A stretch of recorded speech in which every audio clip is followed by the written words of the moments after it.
Bienvenidos mis amados, Shabbat Shalom, Brujín Jabail, como siempre agradeciendo a nuestro Eterno que nos permita vivir y celebrar un día tan hermoso como Él estableció de su Shabbat. Esta mañana vamos a hacer un Sahor de Hanukkah, vamos a recordar la fiesta, aunque ya la hemos celebrado, siempre es bueno tener presente lo que sucede en esta fiesta.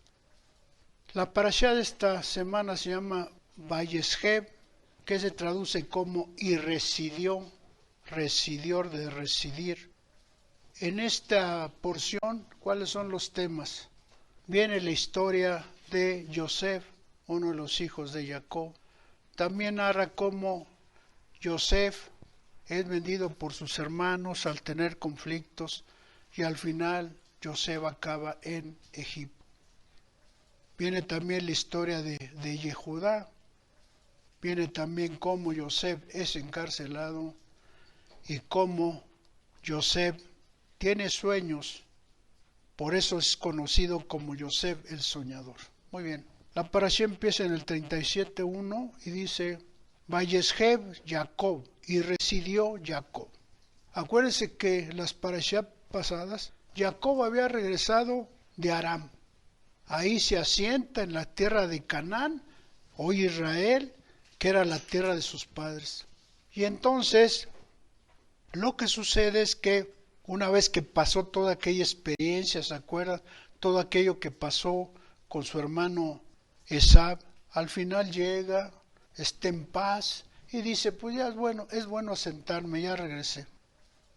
Y entonces la parashá destaca un personaje que uno pensaría diciendo, ¿por qué Yosef?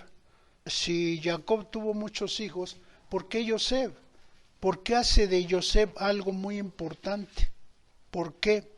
Porque tiene una relación con nuestro Mesías Yeshua, por eso, y por un plan que el Eterno le dio a Yosef, ya lo veremos. Jacob amaba a Yosef porque decía que era un hijo que había tenido ya grande, pero además yo creo que también porque era hijo de su amada Rachel, porque Benjamín también era su hijo. Y esto de amar a un hijo más que tenía 12 hijos y tenía que amar a uno nada más. Y esto ya lo hemos hablado, mis amados. Muchas veces los padres dicen, no, yo no tengo preferidos. Así decían mis papás, y vaya que tenían preferidos. Y tener un preferido es un problema. ¿Por qué? Porque eso trae problemas tanto para los padres como para los hijos, como vemos en esta historia, que nos da un mensaje muy claro de que no hay que tener consentidos. Era tan consentido que se dice que casi nunca iba a pastorear, estaba ahí con su papá. Y tan consentido era que le hizo una gran túnica, hermosa, de rayas. No dice qué color. Era muy especial, porque todos traían túnicas, todos sus hijos, pero esta era muy especial, se dice que era una túnica de rayas, muy bonita se la hizo, él mismo, Jacob mismo. Y entonces, ¿qué es lo que sucede? Que cuando Jacob le dice, repito que él no iba muy seguido a pastorear, le dice, oye, ve a ver cómo están tus hermanos, a ver cómo están las ovejas, ve. Y entonces él va. Y entonces todo eso trae como consecuencia un gran problema. Un gran problema, ¿por qué? Porque no lo querían. Obviamente, porque ¿quién va a querer al hermano que es el consentidito? Ay, mira el consentidito, ahí viene. No, pues claro que no lo querían. Y lo que pasa es que, ¿cuáles fueron las consecuencias que tuvo el que Jacob amara más a su hijo preferido, Yosef? Dice, aquí no hay un pasaje, pero dice que seguido iba a checarlos y luego venía de chismoso, luego. No, fíjate que así, no, ni cuidan bien las ovejas, ahí están echadotes, no sé qué les contaba, pero obviamente hablaba mal de ellos. ¿Y esto qué hace? Pues obviamente se gana un odio gratuito. ¿Por qué? Porque era su hermano, pero no importa. Bueno, tan odiado era que lo quieren matar. ¡Qué tremendo! Cómo el odio hay veces ciega tanto a las personas que hasta quieren matar y lo quieren matar. Obviamente Yosef, otro de los problemas era que no tenía buena comunicación con sus hermanos. Ya ve que así pasa en las familias, cuando son numerosas sobre todo. No, aunque no sean numerosas, uno como que no tiene mucha comunicación con algunos. Y Yosef era el claro ejemplo. Y luego, todavía que no lo quieren, todavía que saben que es el consentido, se le ocurre decirles, soñé, tuve 2 sueños. Oye, fabuloso, ¿eh? Perfecto, te aplaudimos, ya sé. Y se los voy a contar. Ellos no le dijeron que les contara, pero dice, se los voy a contar. Y se los cuenta. Se los cuenta mostrando un gran orgullo. Miren, yo tengo sueños, ustedes no. Y ya se los cuenta. Y entonces, obviamente los sueños, ¿de qué hablaban los sueños? Pues de que, y son proféticos, porque al final habla de que la espiga de Yosef quedaba parada y las espigas de los dos hermanos se inclinaban. Y luego todavía no más eso, sino que dice, después sueña que el sol y la luna, representativos de su papá, y 11 estrellas, que toda la familia se iba a venir a postrar, en una locura. ¿Y a poco vas a reinar sobre nosotros? No, hombre, no es cierto. Al final fue profético. Acuérdense que llega a Egipto los hijos y se postran ante el gran virrey. Claro que sí, los sirven. Entonces, ¿qué es lo que pasa entonces? Como decíamos, el odio es tremendo. Entonces planean matarlo. Pero fíjense cómo siempre eternos a personas. Reubén, que yo no sé por qué Reubén, porque a Reubén le había quitado su primogenitura, recordemos eso. No sé por qué Rubén. Le dice, ¿saben qué? No tiene ningún caso. ¿Por qué se manchan las manos de sangre? ¿Por qué lo matan? No sé cómo le iban a matar. Pero dice, no. ¿Por qué no mejor lo echamos al pozo? No, él no sabía si se iba a morir o no, pero dije, si se muere, pues será por los animales, por de sed, no sé, pero no lo echemos, no se manchen, tremendo, pero porque todos modos estaban haciendo un acto cruel. Mejor vamos a arrojarle en este pozo, y eso hacen. Es preferible que se muera ahí y no tengamos que mancharnos las manos. Dice en el 37, dice, una vez que llegan y lo echan al pozo, en el 37:25, que cuando, obviamente dice que le quitan su túnica, porque la iban a usar después para decirle a su padre que había muerto. Lo tomaron y lo arrojaron al pozo, pero el pozo estaba vacío y sin agua. Y ellos se sentaron a comer, alzaron sus ojos, y aquí que vieron una caravana de los ismaelín, venían desde Gilead, con sus camellos, portando cera, bálsamo y aristoloquia, quién sabe qué sea eso, que se dirigían para bajar a Egipto. O sea, ¿saben qué? Mejor vamos a venderlo, vamos a sacarle un poco de provecho. De todos modos ahí se va a morir, qué desperdicio, vamos a sacarlo. Y lo sacan y se los venden a los ismaelitas. Pero después dice la Torá, para que entendamos, lo venderemos a los ismaelitas, pero nuestra mano no estará sobre él, porque nuestro hermano de la misma carne de él, y bien que lo sabían. Y eso escucharon todos los hermanos. Pasaron unos hombres midiayín, comerciantes, lo asieron, subieron a Yosef del pozo y vendieron a Yosef a los ismaelín por 20 monedas de plata y trajeron a Yosef. Aquí aparentemente uno dice, bueno, ¿a quién se los vendieron? ¿A los madianitas o a los ismaelitas? La explicación que dan nuestros rabinos es que hay 2 interpretaciones. Se dice que pasó por 2 manos Yosef. Primero a los ismaelitas y luego a los midianitas. Y el otro es que al final se trata de los mismos, de los anteriores, eran ismaelitas también. Esas son las versiones que da. Pero sí llama la atención. Pero al final lo venden. Ya no importa ya quién.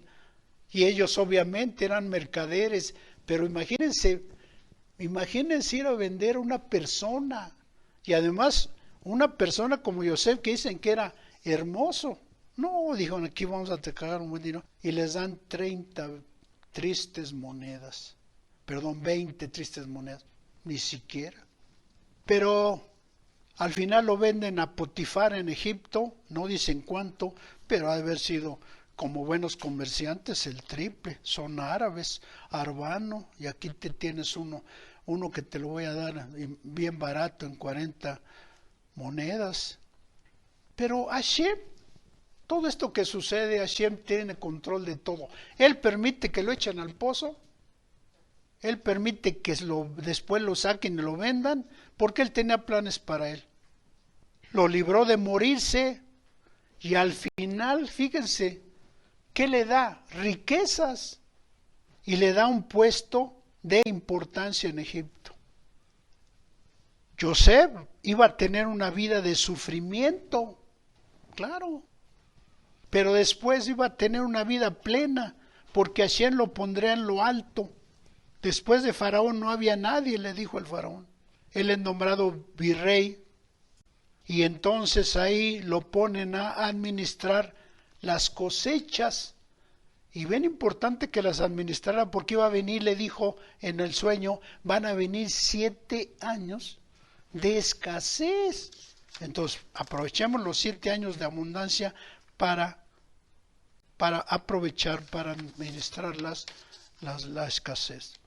Decíamos hace rato que entonces Yosef es un personaje, por eso le dedica el Eterno estas porciones, por eso resalta el lugar de los hermanos, porque Yosef tiene simbología con el Mesías Yeshua. Entonces, vamos a hablar de algunas de ellas. Es un prototipo del Mesías. Yosef sufrió. Pues, ¿qué le pasó al Mesías? Claro que sufrió. Y por eso el Mesías, si se acuerdan, es nombrado Yeshua ben Yosef. ¿Qué quiere decir? ¿Qué le pasó a Yosef? Sufría. Entonces, por eso es simbología. El Mesías también iba a sufrir. Por eso se le dice en su primer venida, Yeshua ben Yosef. Fue tentado por la señora que era con él, la esposa de Potifar. Se dice, fíjense, que se acostumbraba a eso. No, si los egipcios eran de lo peor. ¿Qué se acostumbraba? Si la esposa pegaba, pues pegaba. Sin embargo, fue tentado. ¿Y el Mesías qué pasó? ¿Quién lo tentó? El enemigo, el Hasatán. Esa es la comparación. Repito, él fue tentado por la mujer y salió adelante. El Mesías, aun cuando le ofreció grandes cosas, el diablo fue probado, él salió adelante. Miren otra simbología. Yosef fue despreciado por sus hermanos. ¿Y qué pasó con el Mesías? Fue despreciado por los propios judíos. Fíjense cómo va la simbología. Despreciado por sus hermanos y el Mesías, claro que los judíos no lo querían. Había unos que sí, pero la mayoría no lo quería. Fue acusado por la esposa de Potifar y injustamente lo mandaron a la cárcel. Dice, ¿y yo qué hice? Dice Yosef. Pues igual pasó con el Mesías. ¿A poco narra el Evangelio que hubo un juicio con el Mesías? Lo acusan y se va al juicio y acaba en el madero. Igual. Por eso vean el paralelismo. También dice, con Yosef dice que, y pasa más adelante, que toda rodilla, más bien que la rodilla de sus hermanos, se iba a doblar ante Yosef. ¿Y qué pasó? ¿Qué va a pasar cuando el Mesías regrese? Ante él, dice la Escritura, se doblará toda rodilla, toda, no nada más la de sus hermanos. Y ahí entramos nosotros. El nombre de Yosef, recordémoslo, es añadir. Y demos muchas gracias, mis amados, que el Mesías nos añadió a su pueblo, Baruch Hashem. El Mesías nos añadió a su pueblo. Añadir significa Yosef y El Mesías nos añadió a su pueblo. Luego otra cosa bien importante. ¿Qué hizo al final Joseph? Perdonó a sus hermanos, ¿o no? Y si ustedes se acuerdan de la parashá que vamos a ver la próxima semana, ¿a poco les dijo, a poco le recriminó? No, ¿cómo son gachos? ¿Para qué me vendieron? No, no puede ser. ¿No? Y el Mesías, al contrario, le dijo al Eterno, perdónalos, no saben lo que hacen. Perdónalos, voy a morir por todos. ¿Qué era Joseph? Era el hijo amado de su padre. ¿Y de quién es el hijo amado del Hashem? El Mesías. Vean las simbologías, espero que las haya anotado. Miren otra simbología, fue vendido por ¿cuántas? Por 20 monedas. Y si se acuerda usted de este Yehudá de Iscarot, Judas Iscariote, lo vende por 30 monedas. Vean la simbología, por eso tiene importancia Joseph. José fue enviado por su padre a checar cómo estaban las ovejas, ¿o no? El Mesías, ¿a qué fue enviado? A las ovejas perdidas ¿de qué? De Israel. José le dice a su papá, ve a ver las ovejas, lo mandó a las ovejas, pero el Mesías lo envió a las ovejas perdidas de Israel. Fue aborrecido por sus hermanos, ya decíamos, sí. Y el Mesías, ¿quiénes eran los que más lo aborrecían? Los fariseos y los saduceos. ¿Qué es lo que pensaba Jacob de José? Que estaba muerto. ¿Qué pasó con el Mesías?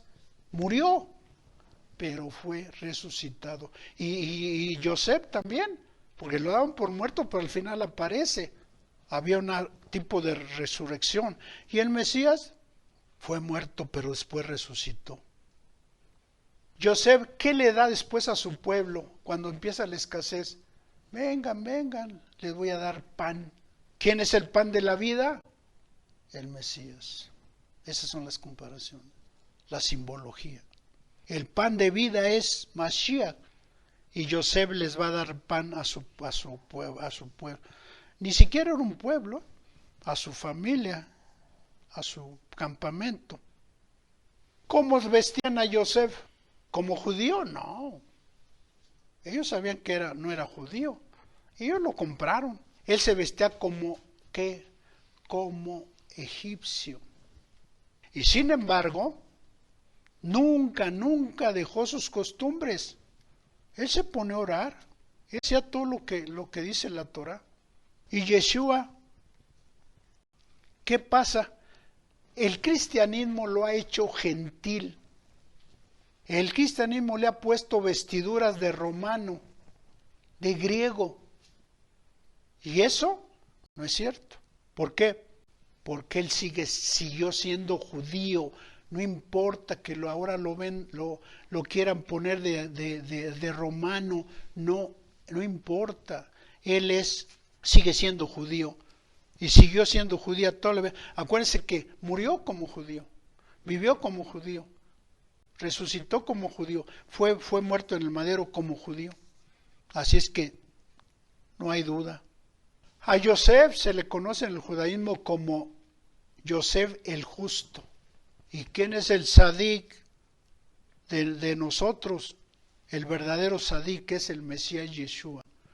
Él es considerado Sadik, pues para nosotros el Mesías es un Sadik, es un justo. Entonces, si ustedes ven, hay mucha simbología y hay más, pero vamos a repetir, sufrió mucho, por eso es nombrado, y el Mesías también, por eso es nombrado Yeshua ben Yosef.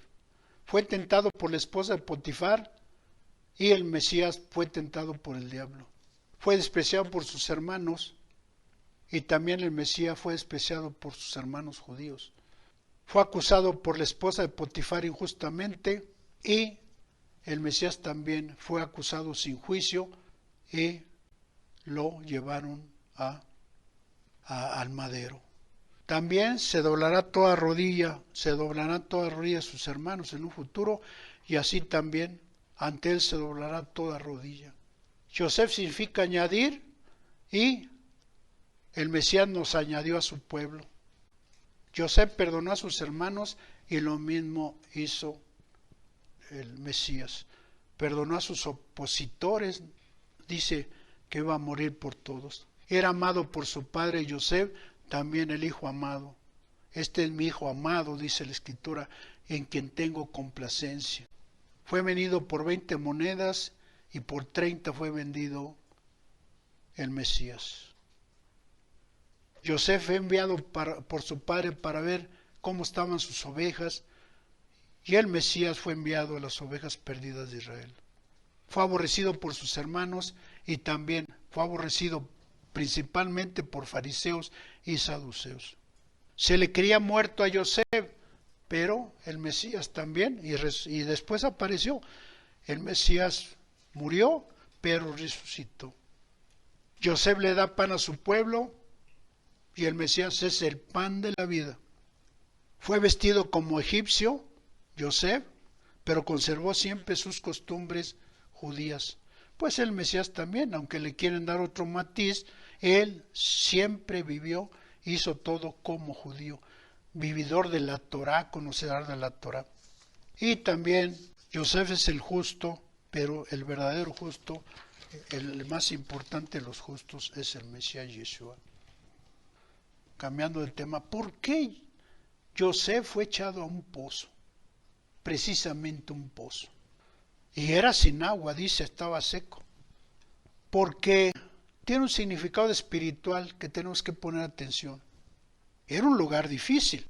¿Y qué había en el pozo? Se dice que había escorpiones y serpientes. ¿Ustedes creen que fácil iba a morir? Por eso los hermanos cuando le venden dicen, con esto tiene. Y además, él tuvo que luchar porque el simbolismo espiritual de las serpientes y escorpiones es fuerzas demoníacas. Fuerzas demoníacas. Él tuvo que pelear por esas fuerzas, con esas fuerzas demoníacas para poder salir. Él tuvo que hacer su papel, no más van y lo sacan, no. Por eso el Eterno permitió que se fuera aquí. Le quería quitar el orgullo. Ahora te vas al pozo. La falta de agua, el agua es un simbolismo de la Torá. José tenía la Torá, tenía el agua, por eso salió. El pozo que es símbolo de oscuridad, está oscuro, no hay luz. Y cuando él sale a la luz. El Eterno quiere mostrarle, ve lo que es la oscuridad y ahora vas a salir para ver la luz. Y uno entiende ahora, después de leer estas historias y después de conocer el desenlace, que el Eterno quería forjar a José, porque José iba a ser importante en su pueblo. Por lo consiguiente, José tenía que vencer sus miedos, sus demonios, agarrarse de la Torá para poder salir del pozo. Tener fe, porque imagínense, si no tuvo fe, él conocía la Torá, conocía al Eterno. Imagínense, híjole, pues ya me morí. No, él tenía fe, tuvo que luchar contra sus demonios, tuvo que vencer sus miedos y tuvo que tomarse la Torá. Es la única forma. ¿Y qué enseñanza nos da? Muy hermosa. Nosotros podemos tener un pozo, aunque no lo tengamos físicamente, a lo mejor estamos metidos en un pozo. ¿Por qué? Porque muchas veces decimos, ¿por qué sufro, Eterno? ¿Por qué sucede esto? ¿Para qué? Estoy metido en un pozo. José se hizo las mismas preguntas. ¿Por qué estoy aquí? ¿Para qué? ¿Es injusto? Se hizo las mismas preguntas. Pero cuando salimos adelante después de ese pozo, vemos los propósitos de Hashem. José vio los propósitos de Hashem. Una cosa importante, el Eterno quería que José dejara de ser orgulloso. ¿Y nosotros? Mientras seamos orgullosos, estamos en un pozo. Y para salir de un pozo, ¿qué se necesita? Esfuerzo. Se tuvo que esforzar para estudiar, para estar orando. Un esfuerzo espiritual, no físico, porque el físico nunca lo iba a lograr. ¿Cómo se iba a subir de un pozo? Bastante profundo. Entonces se necesita un esfuerzo espiritual. Si estamos metidos en un pozo, mis hermanos, hay que tratar de salir. A veces ni cuenta nos damos. Pero estamos en una lucha porque tenemos muchas dudas, nos preguntamos, y entonces hay veces que tenemos miedos, tenemos nuestros propios demonios y hay que vencerlos. Y tener fe en que Hashem al final nos va a sacar de ese pozo o de ese hoyo y vamos a salir adelante. En el 41, vamos al 41 ahora, sucedió que después de estos hechos, después de que Yosef no quiere tener relaciones con la esposa de Potifar, ella obviamente una mujer herida es capaz de todo. Entonces va y le dice a su marido y su marido lo manda a la cárcel. Estando en la cárcel, empieza a dar gracia. Dice, estuvo el Eterno con Yosef. Aquí nos habla que nunca lo abandonó. Extendió hacia él su benevolencia y puso gracia en los ojos del jefe de la cárcel. Porque el jefe de la cárcel lo puso otra vez en manos de Yosef todo. Y todos los presos estaban bajo su cuidado. Lo que él decía, ellos hacían. El jefe de la cárcel no miraba nada de lo que estaba en su mano, por cuanto que el Eterno estaba con él y lo que hacía. Él se desentendió. Ya tengo un buen ayudante, ahí nos vemos. Y vio que el Eterno lo hacía prosperar en esa labor. Y entonces una vez en la cárcel dice que sucedió que después de estos hechos pecaron el copero del rey de Egipto y el panadero contra su amo, el rey de Egipto. Se enojó Faraón sobre sus 2 eunucos, sobre el jefe de coperos y sobre el jefe de panaderos, y los colocó en prisión de la casa del jefe de los matafires en la cárcel, que era el lugar donde Yosef estaba preso. Se dice que el que los mataba era Potifar. Entonces ahí los puso. Entonces, y estuvieron años. Soñaron los dos, cada uno un sueño. Cada uno le dijeron a Yosef, ¿por qué motivo están aquí? Y contestaron, un sueño soñamos y quien lo interprete no hay quien lo interprete. Entonces dijo Yosef, ¿acaso no son de Dios las interpretaciones? Cuénteme por favor. Ya Yosef había aprendido que toda la honra y la gloria es para el Eterno. Él dice, cuéntenme, la interpretación no es mía, es de Hashem, y así es. Él le dio la honra como debe de ser. Y entonces sus sueños hablaban de que el copero iba, aquí lo leemos, vamos a leerlo, la interpretación. Dice, en mi sueño aquí que había una vid delante de mí. En la vid había 3 sarmientos y parecía como una florecía. Surgían sus yemas y maduraban sus racimos de uva. Estaba la copa del faraón en mi mano, tomaba las uvas, las exprimía en la copa del faraón y ponía la copa en la palma de faraón. Entonces Yosef le dijo, esta es la explicación. Los 3 sarmientos son 3 días que va a estar en la cárcel. Dentro de 3 días alzará el faraón tu cabeza, te restituirá en tu puesto y servirá la copa. Pero ¿qué pasó con el panadero? Dice el panadero, ¿sabes qué? Vas a morir. Esa es la interpretación. Tú te vas a ser restituido, pero tú vas a morir. Y eso ocurrió. Al tercer día, Faraón en su cumpleaños hizo un banquete para todos sus siervos. Entonces elevó la cabeza de los coperos y la cabeza del jefe de panaderos entre sus siervos. Devolvió al jefe de coperos al puesto y servir bebidas y entregó la copa, mientras que el jefe de panaderos lo colgó tal como le interpretó Yosef, tal como se lo interpretó Yosef. O sea que él interpretaba bien, estaba interpretando correctamente, porque la interpretación no era de él. Y después vemos cómo más adelante le vuelve a interpretar los sueños de Faraón. Entonces, después vemos la historia de Yehudá y Tamar, y al final termina la historia para proseguir la próxima. Pero vamos a destacar una cosa bien importante que siempre hablo de ella. ¿De qué servía que Joseph interpretara sueños, que fue el consentido de su papá, pero hacía algo muy malo, por eso el Eterno trató con él. Algo que, mis amados, qué difícil es quitárnoslo, hablar mal. Pero hablar mal, ¿sí? Pero mal de sus hermanos. ¿Cómo se llama eso en hebreo? Lashon hara, hacía. Él tenía 17 años, era joven, por eso probablemente cometió este pecado. Él hablaba mal de sus hermanos. Y entonces, ¿qué pasó con Miriam cuando habla Lashon hara contra Moshe? Queda llena de lepra. Pues a Joseph no le dio lepra, pero su lepra, ¿cuál fue? Estar en el pozo y estar en la cárcel. Esa fue su lepra. No fue físicamente, pero obviamente hubo un castigo. ¿Por qué? Porque la lashon hara que él hacía es algo que tenemos que quitarnos, mis amados. ¿Qué quitamos? ¿Por qué?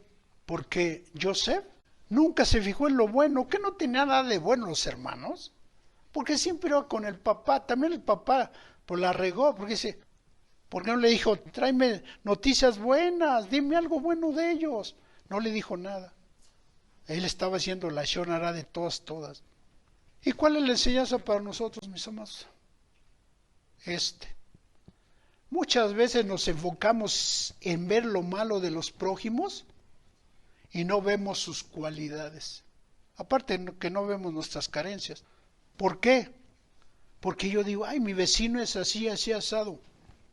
O mi hermano, quien sea, mi tío. Pero ¿por qué no vemos? ¿No tendrá cualidades? Claro que todo ser humano tiene cualidades. Y entonces, la Torah dice, habla en Bereshit, que está prohibido, dice, la traducción dice, andar chismeando de nuestros prójimos. ¿Qué hacía Joseph? Chismeaba de sus hermanos, por eso tuvo ese castigo. ¿Y saben qué? Si no tenemos algo bueno que contar, mejor no hablemos, no abramos la boca. Si yo no tengo nada que contar, porque peco menos. Si yo no tengo nada que contar de mi vecino, ni hablemos de él. Eso es bueno. ¿Por qué? Porque eso es apartarse, no chismear, no hablar mal del prójimo. Y muchas veces, repito, hacemos la lashon hara por cosas, ¿saben qué? Que ni nos consta. El teléfono descompuesto. No, sí, qué malo es el vecino. Ay, ¿no será la vecina? Había que investigar. Entonces, olvidémonos, despojémonos de nuestro pozo, que es hacer la lashon hara, y mejor hagamos buena lengua a Tob, para que podamos ser agradables ante el Eterno. Y ahora vamos a hacer un sajor de Hanukkah, como siempre les decía, para que podamos entender, más bien recordar, porque ya son tantos años que estamos repasando estas fiestas, que bueno, y es bueno recordar. La fiesta de Hanukkah es una fiesta conocida como la fiesta de las luces. Entre más luces hay en su casa, mejor. Prenda todas las luces, todas. También es una fiesta que se llama, porque Hanukkah viene de Hana, y Hana significa educación. ¿Por qué? Porque se acostumbra, acuérdense que en Hanukkah se acostumbra que los niños estudien, aprendan. Educar a los niños, inclusive dice que por eso se les da regalos, que no sea gratis. Pero también significa la de la dedicación, porque ellos, una vez que se profana el templo, lo dedican. Repito, significa tres cosas: la fiesta de las luces, la fiesta de la educación y la fiesta de la dedicación. La importancia para nosotros como mesiánicos es que el Mesías, cuando fue concebido, no en diciembre nació, porque él fue concebido en esta fiesta de las luces, y él es la luz del mundo. Entonces, ¿cuándo nació? A los 9 meses. ¿En qué fiesta? En Sukkot. La fecha es invierno, más o menos noviembre y diciembre, que es cuando cae la fiesta. Hay veces que se mueve. Y todo empezó, ¿por qué? porque profanaron el templo. Imagínense el judío, porque el judío, para ellos el templo es algo bien sagrado. Y estos llegan y violan el templo, hacen sacrificios de puercos, una cosa tremenda. Por eso obviamente los macabeos, a través de la familia Hasmonea, que eran sacerdotes, pues claro que el Eterno los pone para que se defiendan y recuperen el templo. El templo no se podía quedar así. La historia de Hanukkah está narrada muy claramente en Macabeos 1 y 2. Un libro apócrifo que me llama la atención, que nunca habla el judaísmo de ellos, porque es apócrifo. Entonces, si ustedes han leído, si no, corríjanme, toda la información que tenemos, Macabeos no existe, porque es un apócrifo. Pero ahí está perfectamente narrada todo lo que sucedió. Ellos nunca lo mencionan, pero nosotros sí estudiamos el libro de Macabeos. Al final, Israel no era una nación guerrera, y la familia de los Macabeos tampoco, y sus hijos. Pero sin embargo, ¿cómo ganaron? Como siempre, porque Hashem les dio la victoria. Si no, no hubieran ganado. Solamente así. Porque ellos tenían que ganar, porque iban a recuperar su templo. Utilizamos también, ya la conocen, una tipo menorá, pero se le llama Hanukkah, que tiene 8 velas. La otra es simplemente el servidor, la de en medio. No son 9 velas, son 8 velas para la celebración. El otro es simplemente un servidor. ¿Qué es un servidor? Lo primero que entendemos es que es para prender las otras. Normalmente tratamos de que haya en nuestras casas el mayor número de luces. Y se recomienda que la Hanukkah quede en la ventana para que se vea. Hay veces que no se puede, pero cuando se pueda hay que ponerla cerca de la ventana para que se vea. No ocultemos nuestra fiesta. Pongamos luces en nuestra casa. Pongamos algo, un letrero que diga Hanukkah, Hanukkah. Pero sin embargo, uno podía pensar, pero pues si no es una fiesta de la Torah, ¿por qué la celebramos? La deberíamos, pues como no le veo mucho objeto si no es de las fiestas de Vallecra. Sin embargo, el Mesías andaba en Jerusalén como cuando se celebraba la fiesta de las luces. Por eso nosotros la celebramos, porque es reconocer un milagro tremendo de Hashem, y además porque el Mesías nos puso el ejemplo celebrando. Ahí dice, por si acaso hay duda, ahí dice muy claro. Por lo consiguiente, por eso lo usamos. El Mesías, otro que debemos de recordar, es el representante de la luz de Hashem, y para eso fue enviado. Él dice, yo soy la luz del mundo. Dice en Juan 8:12, yo soy la luz del mundo. El que me sigue no andará en tinieblas, sino que tendrá la luz de la vida. Él es el representante. Eso es bueno aclarar, ya lo he hecho, pero aclarar que Yeshua no es la luz. Es el enviado tenemos que entender esto, es el enviado de Hashem para traernos su luz. Y vaya que nos trajo su luz, porque nos trajo revelación de la Torah, Baruch Hashem. Se recomienda que el encendido sea al anochecer, más o menos como Shabbat, ya cuando oscurece. ¿Por qué? Porque son velas, si los prendemos en la mañana no sirven de nada, no alumbran. El candelero, la menorá, ya hemos dicho que es luz, por la Hanukkah es luz de Hashem. Hashem nos quiere recordar que Él hace milagros, que con su luz los hasmoneos fueron los que solamente así pudieron triunfar. Se acostumbra también comer 2 cosas dulces, básicamente buñuelos, a lo mejor frituras dulces, se acostumbra a comer. Haga buñuelos, celebre la fiesta. Si puede invitar a alguien, hágalo, pero no se quede así. Miren, mejor los impíos ya empezaron sus posadas. Ayer tuvimos una aquí en la casa. ¿Por qué? Pues porque no nos dejaron dormir. Entonces, ¿por qué ellos sí? ¿Por qué nosotros no?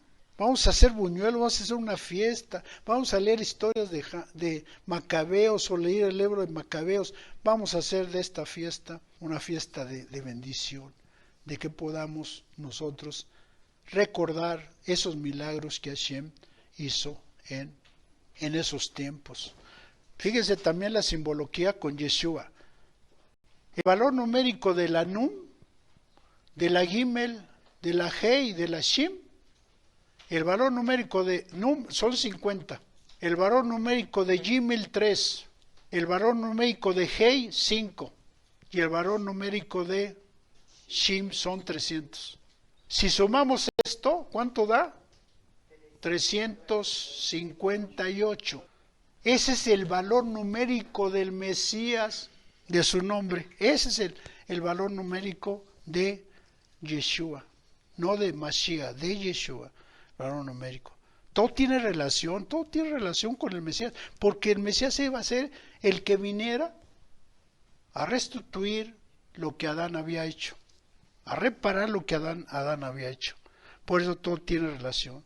Las palabras Nel ahí dice, recordemos, Nes Gadol Haya Sham, traducido en español son un gran milagro hubo allá. Esa es la traducción, pero acuérdense que no nada más hubo un milagro. Fueron varios milagros los que sucedieron en la fiesta de Hanukkah. Entonces, mis amados, los invito a que verdaderamente celebremos esta fiesta que el Eterno nos da. Acuérdense que el problema que tenemos nosotros, bueno, no es problema, es que ahora ya tenemos que celebrar, necesitamos fiestas y tenemos que celebrar. ¿Cuáles? Por las del Eterno. Porque ya nos quedamos entonces sin nada. No, eso es muy malo. Que tú ya no vas a fiestas así, como no. Tú no celebras fiestas así, como no. Y te gozas así, como no, de acuerdo con la fiesta.